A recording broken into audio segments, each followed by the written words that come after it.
Hello, students. Good day. We're going to start on chapter 17, which is the Enlightenment. That was a movement in Europe that opened up thought. Actually, it's known as the Age of Reason, where different ideas about how to think about certain things actually were brought to the forefront by what was known as the philosophes. They were philosophers, and like John Locke, Voltaire, Jean-Jacques Rousseau, and it even made its way into music.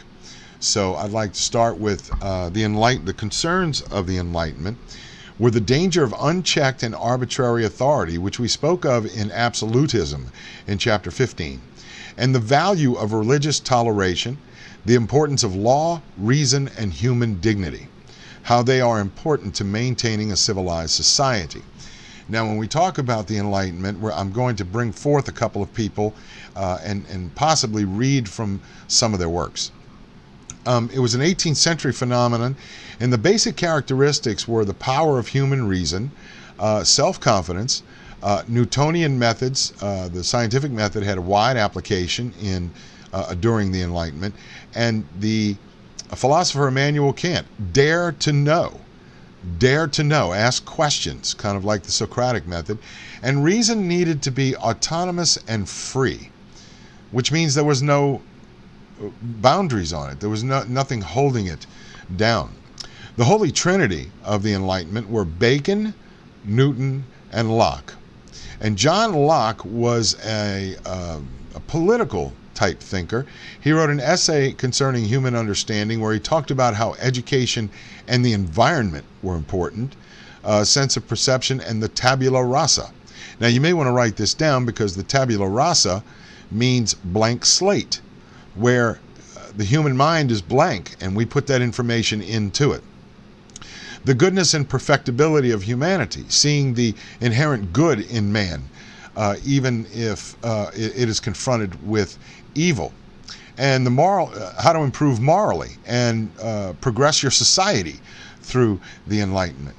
And also, it talked about the importance of the organization of knowledge. The scientific method, of course, we discussed in the last chapter during the scientific age. Collect evidence on the rise and fall of nations. Now, how do we apply this to the thinking about governments and how to govern?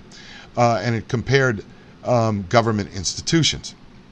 Now, when we get to John Locke was one of the foremost thinkers of the Enlightenment. Excuse me. And he advocated the cultural power of the Enlightenment, practical applied knowledge, spreading knowledge and free public discussion. If you have public discourse on a particular issue, any number of solutions can be had. Change the common way of thinking. Diderot was in favor of that. Let's just change the way people think. Writing for a larger audience rather than just your colleagues or people that think the way you do. Academies, which were colleges back then in the 18th century, sponsored essay contests from different people. A different exchange of ideas, a larger exchange of ideas. Literacy was expanded because people wanted to read about these ideas. And then there was the first public sphere, which means that let's exchange ideas as a public. And it basically promoted equality as well. The philosophe is a free thinker, unhampered by the constraints of religion or dogma in any form. Voltaire was one of these people. He was born François-Marie Arouet in 1694, and he died in 1778, He was the personification of the Enlightenment. Voltaire was one that said, I may not agree with what you say, but I'll defend to the death your right to say it. That's important. That's very important. His life, he was educated by Jesuits, and he spent some time in the Bastille for libel. Now, if you don't know what libel is, that means you lie about something or you stretch facts about someone, and you could be jailed in prison. And after he got out of the Bastille, which was the French prison, he went to live in England. And so a lot of his thoughts were spread in England. He was a great admirer and popularizer of all things English, especially Newton and John Locke. And in 1734, he wrote something called the Philosophical Letters. Religious and political liberties of the British were discussed in the book. British open-mindedness and empiricism, questioning everything. Remember, dare to know. Admiration for English culture and politics, and respect for scientists. Religious toleration. We know during the course of certain things in English history and French history, there was no toleration of religion at all. People were categorized based upon their beliefs. And observations on England as criticisms of France. Now, England had gone through a civil war in the 17th century between the parliamentarians and the royalists. The royalists lost. King Charles was beheaded, and the government came under the control of a guy named Oliver Cromwell, who became the Lord Protector of England, who was basically a Puritan. And there was no drinking, there was no dancing, there was nothing involved except a religious lifestyle. Well, when he died, certain people in England decided that they would restore the government, the royalists back. However, they would do it with a type of constitutional monarchy, which means that the monarchy has some control, but they have to go through Parliament, which is their Congress, in order to get things done. While at this time there was also in France a monarchy that was an absolutist. England was not an absolutist monarchy anymore. So Voltaire wrote about these ideas of the British and popularized them with the French. Écraser l'inflamme, crush infamy, all forms of repression, fanaticism, and bigotry. Voltaire loathed, which means he hated religious bigotry. He did not oppose religion. He sought to rescue morality from a narrow dogma. But he didn't believe in a strict interpretation of the Bible. Common sense and simplicity, and he had contacts with Frederick of Prussia and Catherine the Great. These were two great rulers that later believed themselves to be enlightened monarchs. Voltaire was a great influence. Now, the Baron de Montesquieu, who lived from 1689 to 1785. His life: he was born of a noble family, inherited an estate. He served as a magistrate in the Parliament of Bordeaux. He was a cautious jurist, and in 1721 he wrote a book called The Persian Letters. These were a series of letters between two Persian visitors to France. He linked French absolutism to Persian despotism, which is not that far of a stretch, because in Persia they had a dictator, okay, which is now present-day Iran. It was a thinly veiled criticism of France. I mean, why would you do that? Criticize your own government. This is a photo or a drawing of Montesquieu, and he is characterized in this photograph as looking kind of Greek, okay, because the Greeks, if you remember, Plato wrote the book The Republic, and he explains how a republic should work, and Montesquieu believed in that wholeheartedly. He wrote in 1748 The Spirit of the Laws. It was a work in comparative historical sociology, which is kind of deep. Newtonian in its approach, meaning scientific method, coming up with a theory, then testing the theory, observing, and then concluding.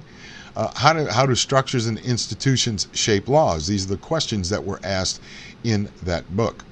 The different forms of government, what spirit characterized them? For the republic, virtue. For a monarchy, honor. And for despotism, fear. Now, if you look at despotism, you'll know that from what we've talked about as far as the absolutist governments were in France, that fear was the way they governed. They governed with fear, even though some of them may have been to the point where they would actually govern on their own, meaning that, for instance, Louis XIV, he was paranoid. So that was some form of fear, and he kept his nobles close so he would understand what they were up to. So when he said which spirits, when Montesquieu said which spirits characterize particular forms of government, he was very close. He spelled out the dangerous drift toward despotism in France. Absolutism basically is a form of despotism because the king controlled everything. And we'll see later with Louis XVI that it would be tragic and deadly. He admired the British system of separate and balanced powers, checks and balances, which, doesn't that sound familiar? Isn't that what we have in our government? Checks and balances, the three different forms of government to keep each form from getting too strong. Although over the last 12 years we have seen it to where they just operate independently of one another and don't care what the other's doing. That's not how checks and balances work. Excuse me. Diderot and the Encyclopedia was a vast compendium of human knowledge, grandest statement of the philosophe's goals. It used scientific analysis of the scientific analysis applied to human reason, happiness, and progress. And it was guided by Denis Diderot and Jean d'Alembert. Okay, so when we see, I'm sorry, my nose is itching so bad because of these allergies. You have to excuse me. They guided this. Now, what is it about the philosophes that makes them so special? It's because they created this phenomenon where people started to actually question their own existence. You know, why are we here? What good is it for me to be here? Okay? There were 17 large volumes of text in this encyclopedia and 11 volumes of illustrations. The purpose was to change the general way of thinking. Remember, philosophes wanted to change the way that people think.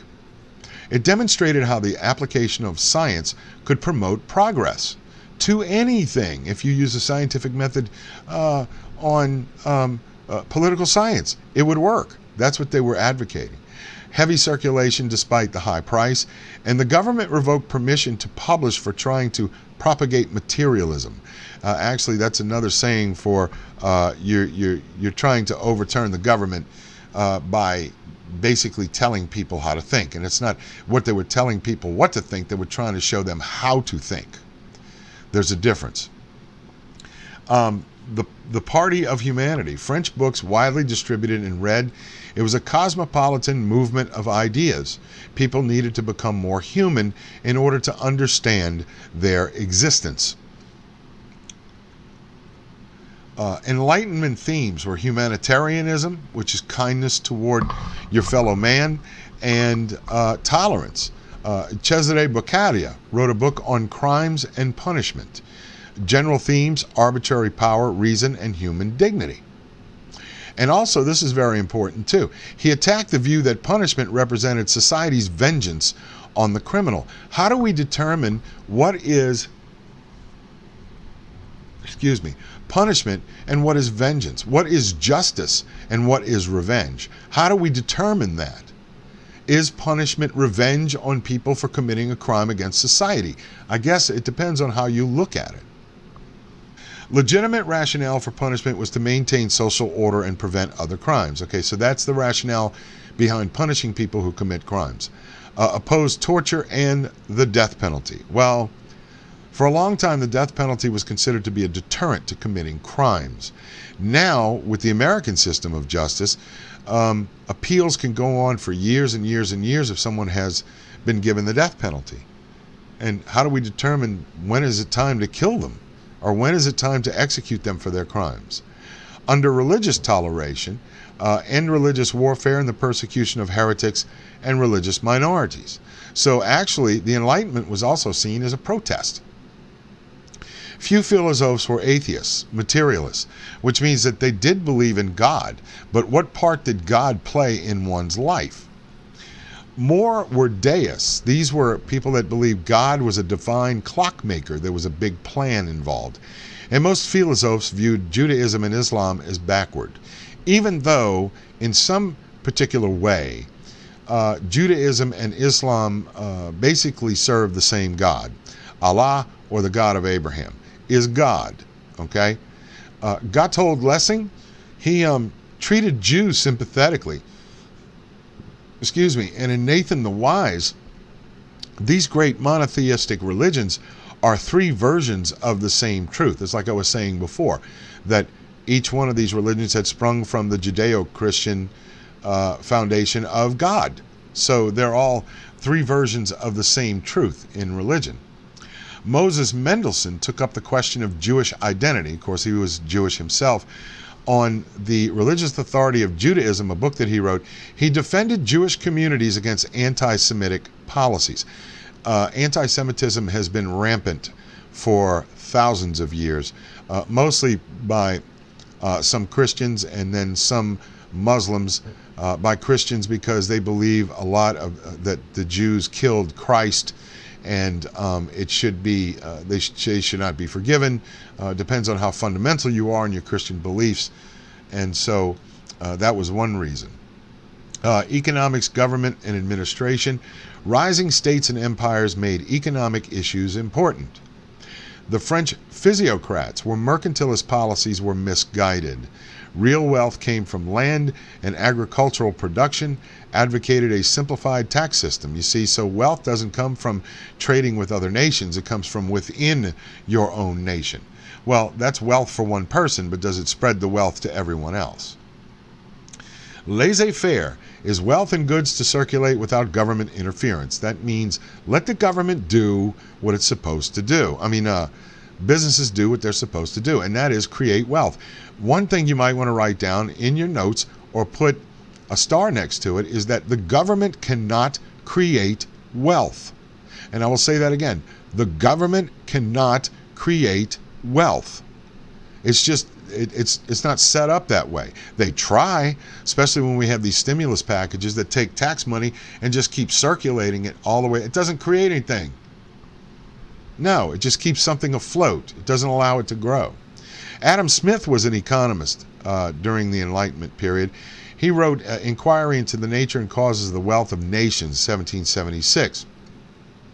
He disagreed with the centrality of agriculture, and the central issue was the productivity of human labor. How productive can human labor be? Now think about all the conditions that are involved in that. You have human labor. How do you make it productive and make the laborer happy? All right. So the Enlightenment opened up a lot of issues that, frankly, I think are above my pay grade. But I'm sure if I study them for a while, I might be able to understand them and explain them to you. Mercantile reactions did not create real economic wealth. The invisible hand of the marketplace, that is basically supply and demand. What are people going to buy? Rational individuals should pursue their interests rationally, not irrationally. And there were stages of economic growth, following the obvious and simple system of natural liberty. Therefore, laissez-faire. If you let the marketplace do what it's supposed to do, then your economy will grow. That's what we've been doing for the last, 500 days, is allowing the marketplace to do what it does best, and that is grow. The economics of empire and the profitability of colonies.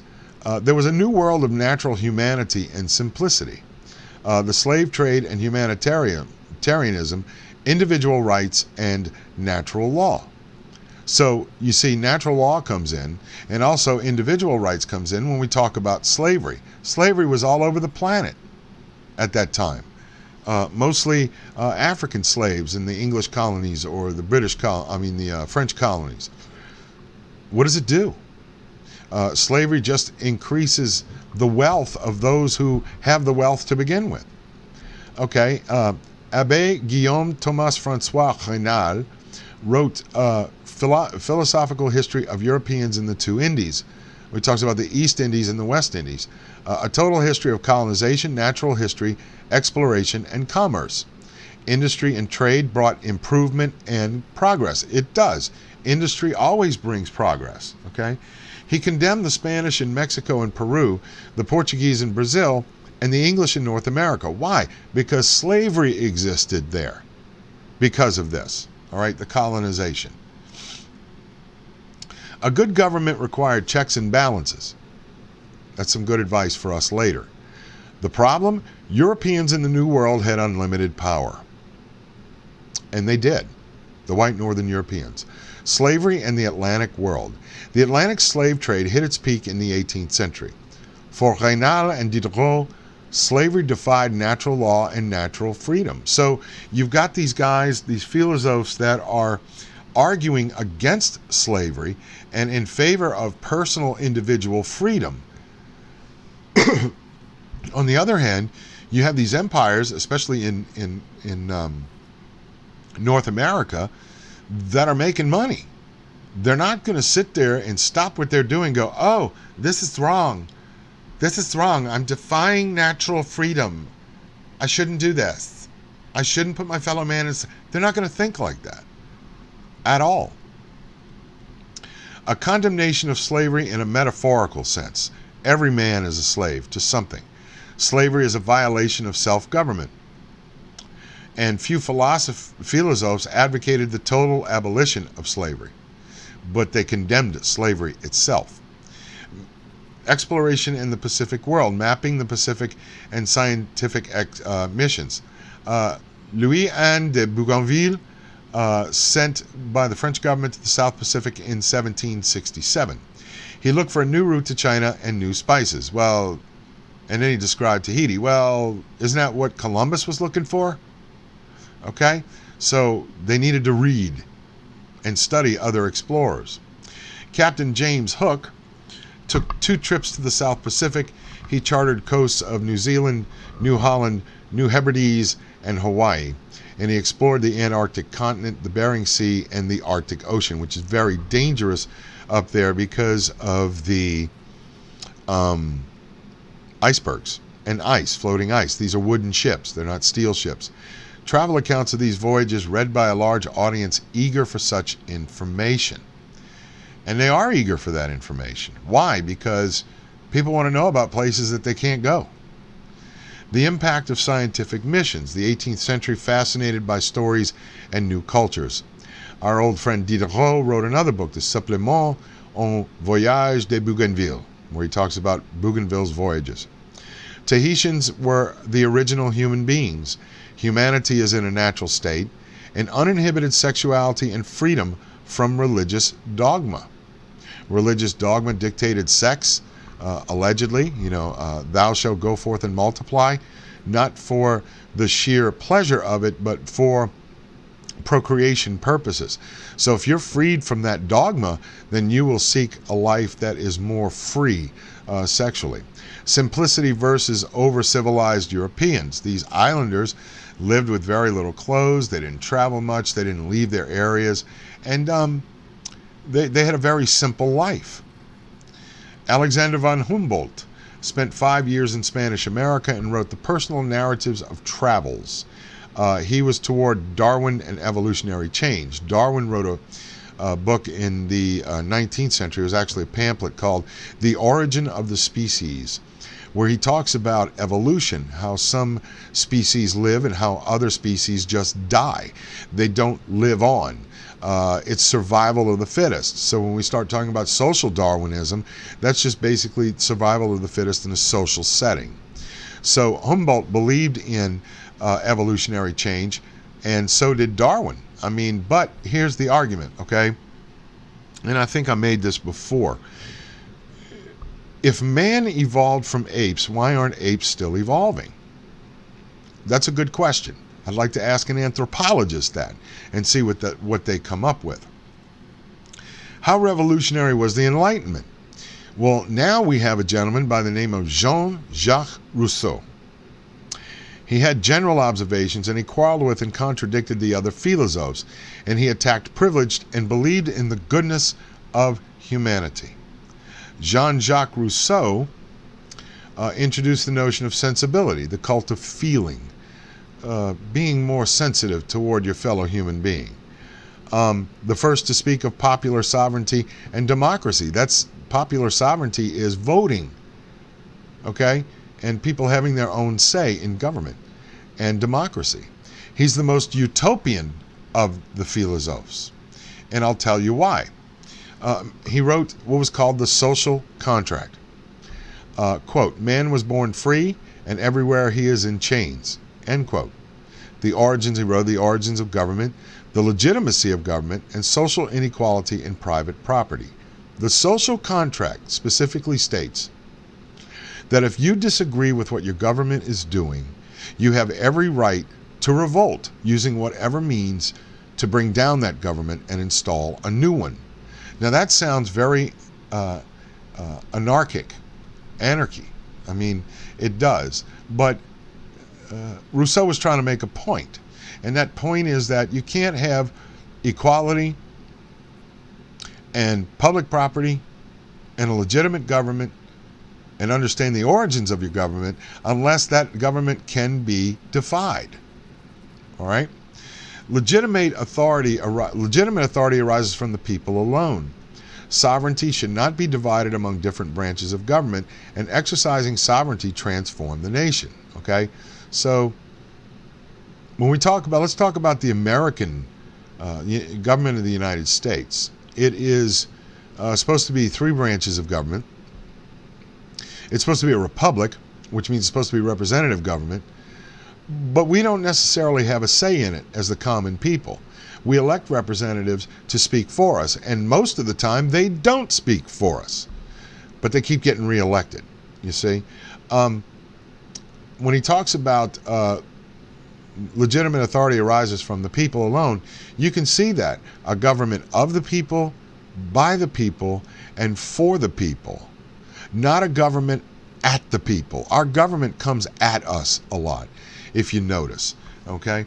They don't like something, they go after it very quickly.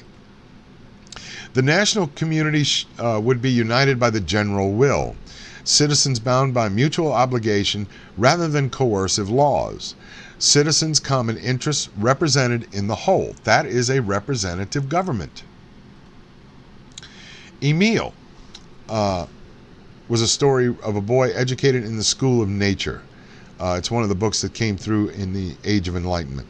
Children should not be forced to reason early in life. The aim was moral autonomy and good citizenship.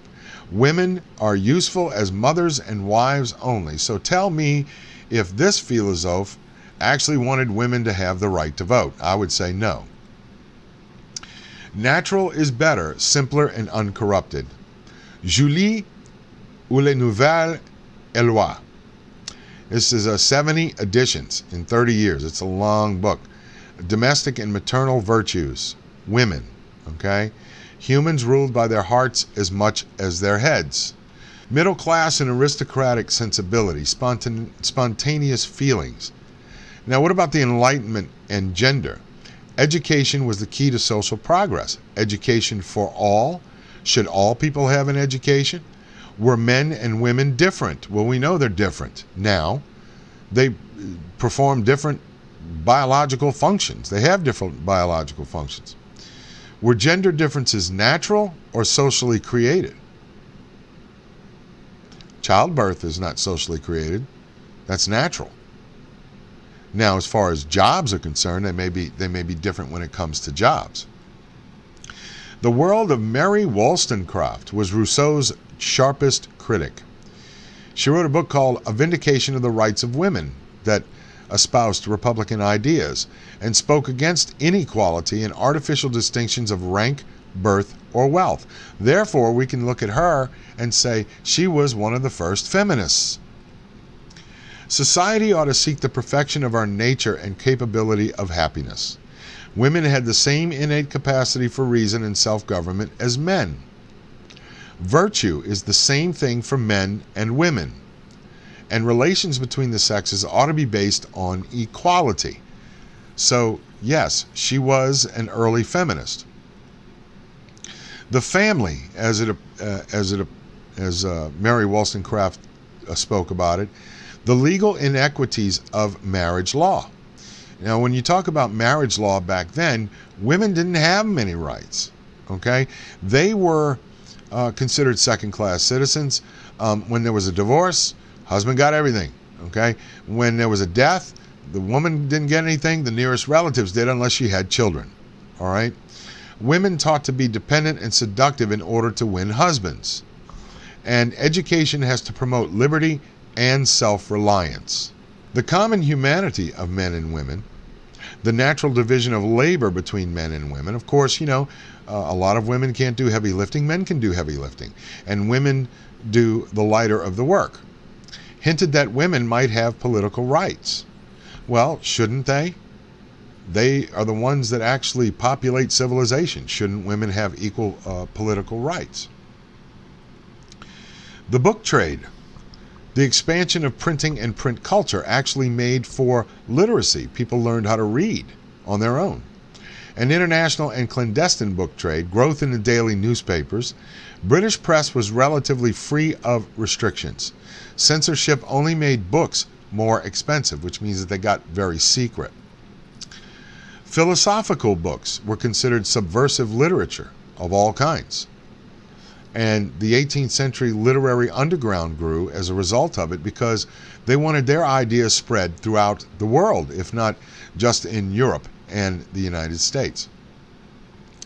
High culture, new elites, and the public sphere. Networks of readers and new forms of sociability and discussion. Elite or high culture was small but cosmopolitan, which means they lived in the cities.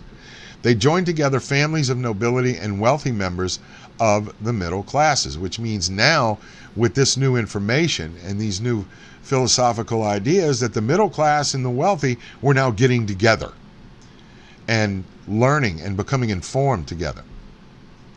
Learned societies. The American Philosophical Society in Philadelphia formed. The Select Society of Edinburgh came into existence. There was organized intellectual life outside of universities, and public libraries began to open, meeting places for discussion, and published journals to share ideas. Remember, back when we were talking about the scientific revolution, that there was no sharing of ideas, and then the scientists complained about it. Well, now there was sharing of ideas. Elites also met in academies: the Royal Society of London, the French Academy of Literature, the Berlin Royal Academy, and it fostered a sense of common purpose and seriousness, but it also transcended class. Okay? Because not all smart people are elitist, and not all dumb people are in the middle class, you see? So it fostered a common purpose amongst the classes. The salons, these were in people's houses, organized by well-connected and learned aristocratic women, brought together men and women of letters with members of the aristocracy. And it was located in major cities, and people would get together and they would discuss issues of the day, or they would discuss things that needed to be discussed, how to expand your intellectual capabilities, things of that nature. There were other societies, the Masonic lodges, of course, which existed for a long time. And then, there were secret societies with elaborate rituals. Egalitarians pledged themselves to rational thought in all human affairs. And then there were coffee houses, which aided in the circulation of new ideas. The public sphere and public opinion, the ability to think and criticize freely. Well, in a lot of these countries, especially where the philosophes were located, there was no freedom of the press or freedom of speech. So it was difficult. So a lot of these had to go underground. The effects on politics, moving politics beyond the court, was very difficult. You know, people can talk about politics, but if you live under an absolute ruler like they did in France, it's difficult to voice your opinion about things of that nature. Middle class culture and reading. You see, because the Age of Enlightenment caused a learning revolution as well. Shopkeepers, small merchants, lawyers, and professionals. There was a different type of reading public.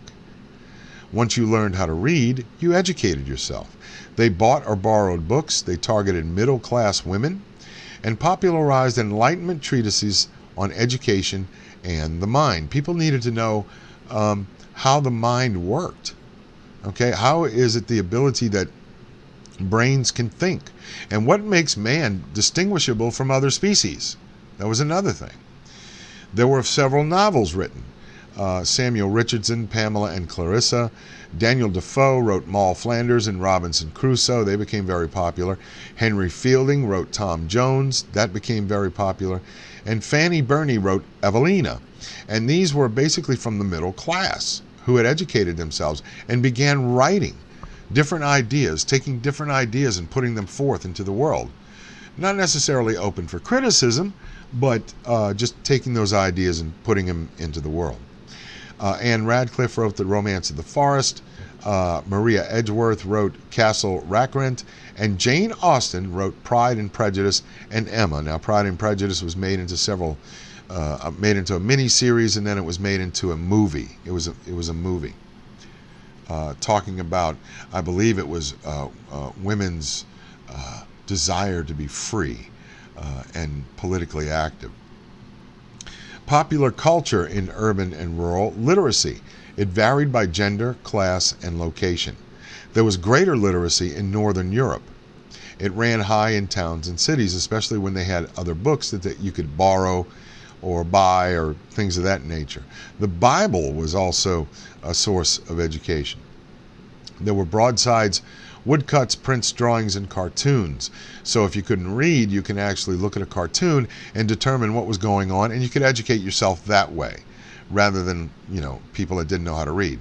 There was the availability of new reading material. The blue books were inexpensive small paperbacks. There were traditional popular literature, short catechisms, tales of miracles, and lives of the saints. Remember, a lot of them were not necessarily against religion. They were against the dogma of particular faiths. So they did believe in God. Networks of sociability. There were guild organizations and offered discussion and companionship.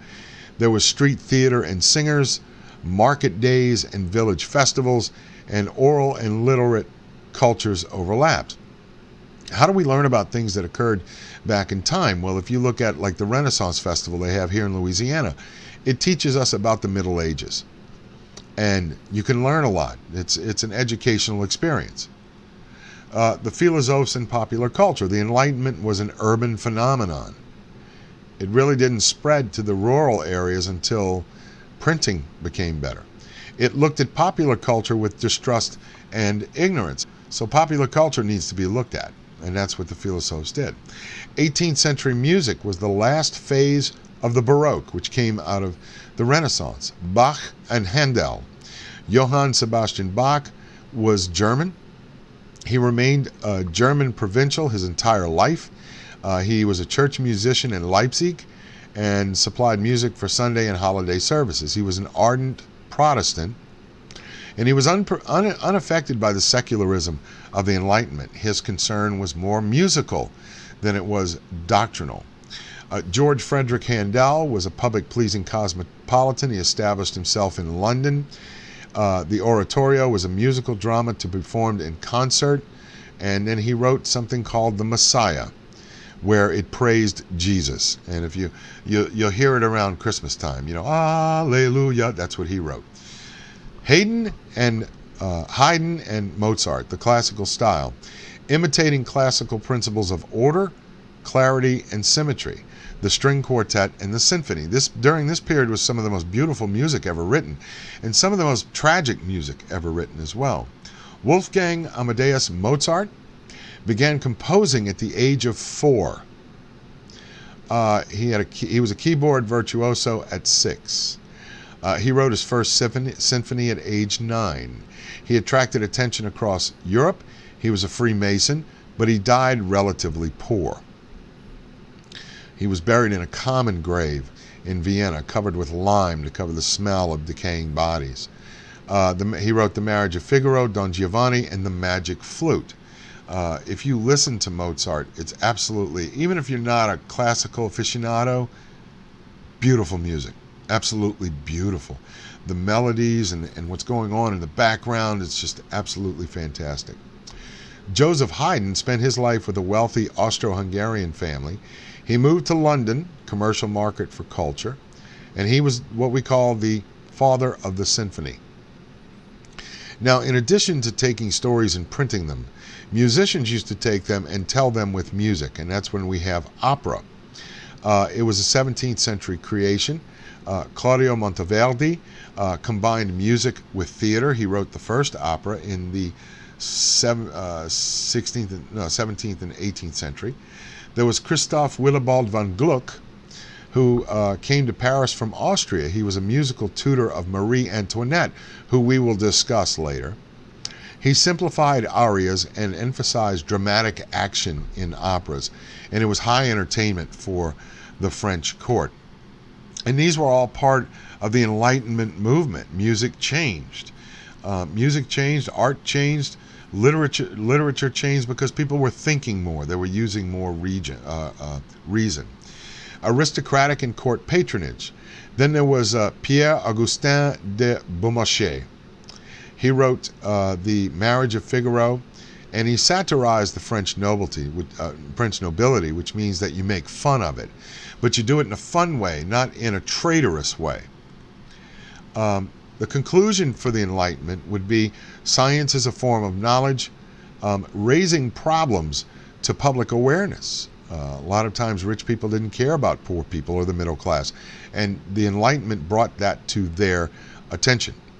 And then there was the language of the Enlightenment. The language of the Enlightenment was, it doesn't matter if you're religious or not. There are certain things out there that actually deal with reality. Maybe miracles are not substantiated. We could prove God's existence with mathematics or reason.